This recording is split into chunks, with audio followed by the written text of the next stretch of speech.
El següent ponent serà el Daniel Fernández amb el títol Properties of Holographic Superfluid. All right, so what I'm going to tell you about has to do with one of the most fundamental questions in physics today, namely the incompatibility between the theory of Einstein's gravity and the gauge theories that describe the particle interactions at very small scales.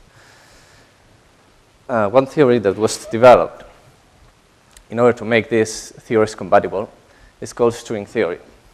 And it was very promising on the start, but then it became clear that there were some mathematical inconsistencies in the intrinsic theory. And the major drawback as a consequence of that was that we needed to include more dimensions in the space-time of the universe, like more than 4 dimensions. Obviously, this is a problem if you want to describe the physical things in our world. But more recently, there has been development which have shown that a string theory in extra dimensions can be equivalent, that is dual or indistinguishable, from a conformal field theory that is defined in fewer dimensions. So this could solve the problem. This could be the extra ingredient we need to make string theory a sensible theory for our known physical universe. But the problem is we need the word conformal. The theories that describe particle interactions are not conformal. That is, the coupling constant varies with the energy. But if you heat matter to a very high temperatures, as my friend has said, like 100,000 times the temperature of the sun, then the theory of thermodynamics becomes conformal. And then you may be able to study these systems in terms of a gravitational theory. There have been some favorable results regarding the results obtained at the LHC.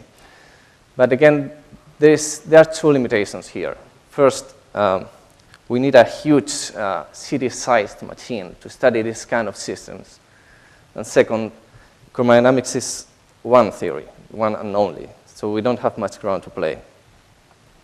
So it would be interesting to find what other systems in nature are described by conformal field theories that can be related to a gravitational setup.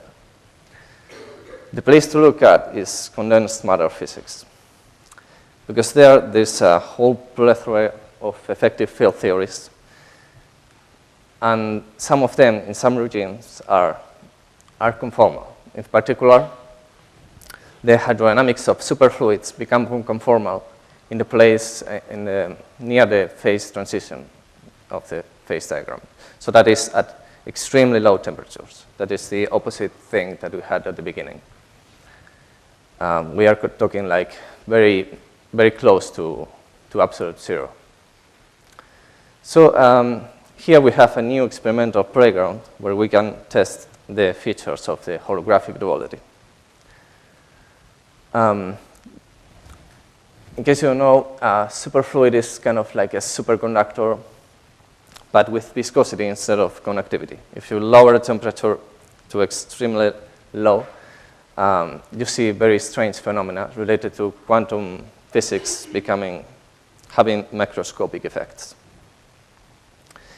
In the holographic dual, what we will be studying is a black hole with a scalar vector field that condenses above the horizon.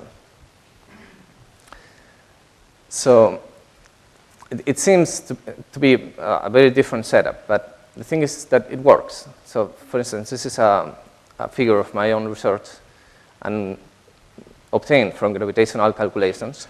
And we already see the characteristic feature of this kind of materials at very low temperatures.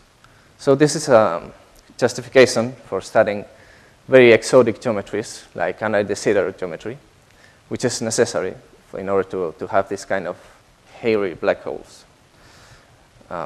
Because in the black holes of our flat spacetime, this cannot happen. And also for studying black holes in higher dimensions. Thank you.